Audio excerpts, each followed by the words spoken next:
Welcome back to my channel. இன்றைக்கி இந்த வீடியோவில் WH ஆர்டன் எழுதின த ஃபால் ஆஃப் ரோம் அப்படிங்கிற போயமை பற்றி தான் பார்க்க போகிறோம். ஆர்டன் ஃபஸ்ட்டு இந்த போயமை 1947 தான் பப்ளிஷ் பண்ணுறாரு. அதுக்கப்புறம் தன்னுடைய புக்கில் வந்து பப்ளிஷ் பண்ணுறாங்க. த ஷீல்ட் ஆஃப் ஆர்ச்சீஸ் அப்படின்னு 1955 பப்ளிஷ் பண்ணுறாரு. அதுக்கப்புறம் நான்ஸ் அப்படிங்கிற ஒர்க்லேயும் வந்து 1957 வந்து பப்ளிஷ் பண்ணுறாங்க. போயட் பற்றின ஒரு ஷார்ட்டான இன்ட்ரொடக்ஷனாக பார்த்துடலாம். WH ஆர்டன் இவர் ஒரு British American poet. 21st February 1907 தான் பிறக்கிறாரு.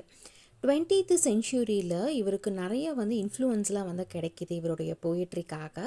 இவருடைய மோஸ்ட் நோட்டபிள் ஒர்க் அப்படின்னு பார்த்தா ஃபியூனரல் ப்ளூஸ் அப்படிங்கிற இந்த ஒர்க்கை வந்து சொல்லலாம். இவர் நிறைய அவார்ட்ஸ்லாம் வந்து வாங்குறாரு. அதில் வந்து முக்கியமான அவார்டு அப்படின்னு பார்த்தோம்னா போயிட்ரிக்காக புலிட்சர் ப்ரைஸ் அவார்டு வாங்குறாரு. அதுக்கப்புறம் நேஷ்னல் புக் அவார்டும் போயிட்ரிக்காக வந்து வாங்குறாரு. கடைசியாக 29th September 1973 வந்து இறந்து போகிறாரு. த ஃபால் ஆஃப் ரோம் அப்படிங்கிற இந்த போயமில் மொத்தமாக 7 ஸ்டான்ஸாக இருக்கும். ஒவ்வொரு ஸ்டான்ஸாலையும் 4 லைன் கொடுத்துருப்பாங்க. அந்த 4 லைனை வந்து குவாட்ரைன் அப்படின்னு வந்து சொல்லுவாங்க. இந்த போயமில் ரைம் ஸ்கீம் அப்படின்னு பார்த்தா ABBA CDDC அப்படின்னு அது தொடர்ந்து அப்படி போய்கிட்டே வந்து இருக்கும். நெக்ஸ்ட்டு இந்த போயமில் வந்து போயிட் எதை பற்றி வந்து பேசியிருக்காரு அப்படிங்கிறதே வந்து நம்ம வந்து பார்த்துடலாம் ஒரு ஷார்ட்டாக.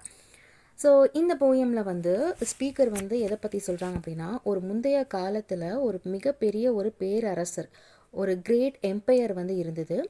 அந்த எம்பையரில் வந்து என்னென்னா ஒரு சிதைந்த ஒரு கட்டிடங்களாக இருக்கலாம், இல்லைனா ஒரு சிதைந்த ஒரு அந்த எம்பையர் கிங்கோடைய ஏதாவது ஒரு ஸ்டாச்சுவாக இருக்கலாம்.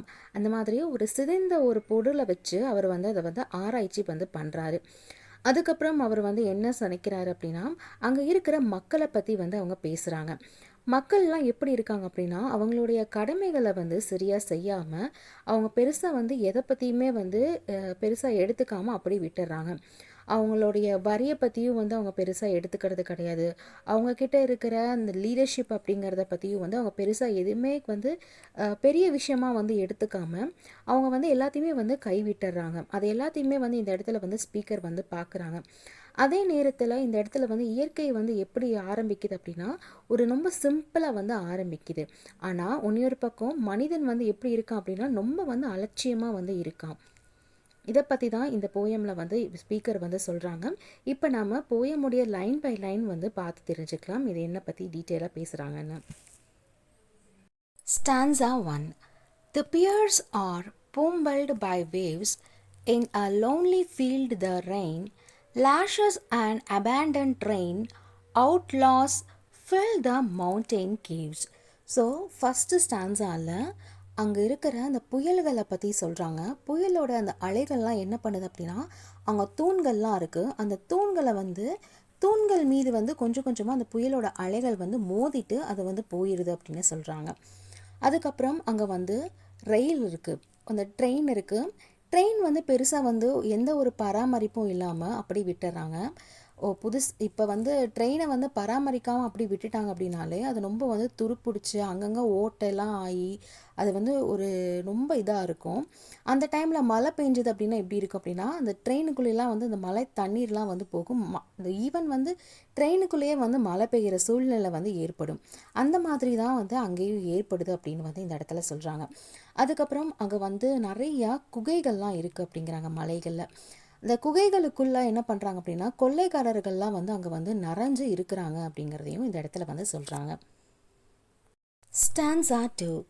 Fantastic grow the evening gowns, agents of the fisc purse, absconding tax defaulters through the sewers of providential town. So second ஸ்டான்ஸாவில் எதை பற்றி சொல்கிறாங்க அப்படின்னா, அங்கே இருக்கக்கூடிய பெண்கள் மாலை நேரத்தில் ஒரு ஈவினிங் டைமில் அவங்க வந்து ஒரு கவுன் மாதிரியான ஒரு ஆடையை வந்து அணிஞ்சிருக்காங்களாமாம். அது வந்து பின்னாடி போக போக வந்து அது வந்து ரொம்ப ஒரு ஆடம்பரமாக வந்து மாறும் அப்படிங்கிறத வந்து இந்த இடத்துல வந்து சொல்கிறாங்க. அதுக்கப்புறம் அங்கே ஒரு டவுன் இருக்குது. அந்த டவுன் வந்து ரொம்ப ஒரு சின்ன ஒரு டவுன் தான். அங்கே இருக்கக்கூடிய மக்கள்லாம் என்ன பண்ணுறாங்க அப்படின்னா, வரியை வந்து ஒழுங்காக வந்து பே பண்ணாமல் இருக்காங்களாமா. அந்த வரியை வந்து பே பண்ணாமல் இருக்கிறவங்கலாம் வந்து என்ன பண்ணுறாங்கன்னா, அங்கே இருக்கிற அஃபீஷியல்ஸ்லாம் வந்து அவங்கள வந்து துரத்துறாங்க அப்படிங்கிறதையும் இந்த இடத்துல வந்து சொல்கிறாங்க. Stanza 3. Private rites of magic send the temple's prostitutes to sleep, all the literati keep an imaginary friend. இந்த ஸ்டான்ஸால் என்ன பண்ணுறாங்க அப்படின்னா, ஒரு மந்திர சடங்கு மாதிரி கோவிலில் வந்து ஏதோ பண்ணுறாங்க. அது வந்து யாருக்கும் தெரியாமல் ரொம்ப ரகசியமாக பண்ணுறாங்க. அந்த சடங்குகளுக்காக என்ன பண்ணுறாங்க அப்படின்னா, அங்கே இருக்கக்கூடிய விபச்சாரிகள் ப்ராஸ்டிடியூட்டை வந்து அங்கே வந்து அழைச்சிட்டு வராங்க. அந்த ப்ராஸ்டிடியூட் எல்லாம் கோவிலில் வந்து தூங்குறாங்க. இந்த இடத்துல ஸ்பீக்கர் வந்து நம்மளுக்கு ஒரு விஷயத்த வந்து சொல்கிறாங்க. என்ன அப்படின்னா, அங்கே இருக்கக்கூடிய நாகரிகமாகட்டும், இல்லைனா அங்கே இருக்கக்கூடிய எழுத்தாளர்கள், அப்புறம் இதை வந்து விமர்சிக்கிறவங்களும் இருப்பாங்க இல்லையா. இந்த காலத்தில் இந்த நாட்களை பொறுத்த வரைக்கும் இவங்க எல்லாருமே வந்து ஒரு கற்பனையான ஒரு இமேஜினரி ஃப்ரெண்ட் அப்படின்னு சொல்கிறாங்க. ஒரு கற்பனையான ஒரு நண்பர்கள் மட்டும்தான் அப்படின்னு வந்து இந்த இடத்துல வந்து ஸ்பீக்கர் வந்து நம்மளுக்கு சொல்கிறாங்க. Next stanza. Cerebronic Cato may extol the ancient disciplines, but the muscle-bound marines munity for food and pay. இந்த ஸ்டான்ஸால் என்ன சொல்கிறாங்க அப்படின்னா, கேட்டோ அப்படிங்கிற ஒரு பாரம்பரிய ஒரு ஆய்வு இருக்குது. அந்த ஆய்வகம் என்ன பண்ணலாம் அப்படின்னா, முந்தைய காலத்தில் இருக்கக்கூடிய அந்த பாதைகளை வந்து அவங்க வந்து இதை பற்றி ஆராய்ச்சி பண்ணலாம். இதை ஆராய்ச்சி பண்ணுறதுக்கு ஒரு இடத்துல வந்து அவங்க வந்து ஊக்குவிக்கலாம் அப்படின்னு வந்து இந்த இடத்துல சொல்கிறாங்க. ஒரு பக்கம் அங்கே இருக்கக்கூடிய சோல்ஜர்ஸ்லாம் எப்படி இருக்காங்க அப்படின்னா, நல்லா வந்து ஒரு ஆர்ம்ஸோட ஒரு பாடி பில்டிங் சோல்ஜராக வந்து அந்த இடத்துலலாம் நிறைய பேர் இருக்காங்க. அந்த சோல்ஜர்லாம் வந்து ஒரு இடத்துல வந்து அவங்களுக்கு வந்து ஒரு கிளர்ச்சி மாதிரி வந்து செய்கிறாங்களாமா. எதுக்கு அப்படின்னா, அவங்களுக்கு வந்து அதிகமான ஒரு உணவு கொடுக்கணும், அதுக்கப்புறம் அவங்களுக்கு அதிகமான ஒரு பணம் கொடுக்கணும் அப்படின்னு வந்து இந்த இடத்துல வந்து அவங்க வந்து டிமாண்ட் பண்ணுறதா வந்து இந்த இடத்துல சொல்கிறாங்க. Next stanza. Caesar's double bed is warm as an unimportant clerk writes, I do not like my work on a pink official form. இந்த ஸ்டான்ஸால் ஒரு மிகப்பெரிய ஒரு பேரரசருடைய படுக்கையை பற்றி சொல்கிறாங்க. அந்த படுக்கை வந்து ரொம்ப வந்து வசதியாக இருக்குமாமா. ஆனால் இப்போ எல்லாமே வந்து ஆக்கிரமிப்பு பண்ணியிருக்காங்க, ரொம்ப வந்து ஆக்குபைடாக இருக்குது அப்படின்னு வந்து இந்த இடத்துல சொல்கிறாங்க. அதுக்கப்புறம் இங்கே வந்து ஒரு ஆஃபீஸில் ஒர்க் பண்ணக்கூடிய ஒரு கிளர்க்கு பற்றி வந்து இந்த இடத்துல சொல்கிறாங்க. அந்த கிளர்க் வந்து என்ன பண்ணுறாங்க அப்படின்னா, ஒரு பிங்க் கலர் ஒரு பேப்பரில் ஒரு பிரிண்ட் ஆயிருக்காமா. என்ன பிரிண்ட் ஆயிருக்குன்னா, எனக்கு இந்த வேலை வந்து எனக்கு பிடிக்கலை அப்படின்னு வந்து, இந்த வேலை செய்கிறதுக்கு எனக்கு விருப்பம் இல்லை அப்படிங்கிறதையும் நம்ம வச்சுக்கலாம். ஸோ அந்த மாதிரி வந்து ஒரு வாசகம் வந்து அந்த பேப்பரில் வந்து பிரிண்ட் பண்ணியிருக்கு அப்படிங்கிறதையும் இந்த இடத்துல சொல்கிறாங்க. Next stanza. Unendowed with wealth or pretty, little birds with scarlet legs, sitting on their speckled eggs, I each flew infected city. இந்த ஸ்டான்ஸால் பணமோ இல்லது பரிதாபமோ எதுவுமே இல்லாத ஒரு சின்ன ஒரு அழகான சிவப்பு கால்களுடைய பறவையை பற்றி இந்த இடத்துல சொல்கிறாங்க.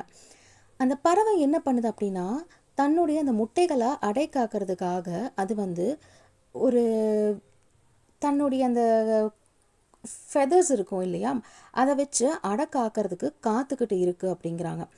அங்கே பக்கத்தில் இருக்கிற நகரம் ஒன்று இருக்குது. அந்த நகரத்தில் வந்து கண்ணு வச்சுக்கிட்டே இருக்காம. ஏன்னா அங்கே நகரத்தில் வாழக்கூடிய மக்கள் எல்லாத்துக்குமே வந்து காய்ச்சலால் வந்து நிறைய பேர் வந்து பாதிக்கப்பட்டிருக்காங்க.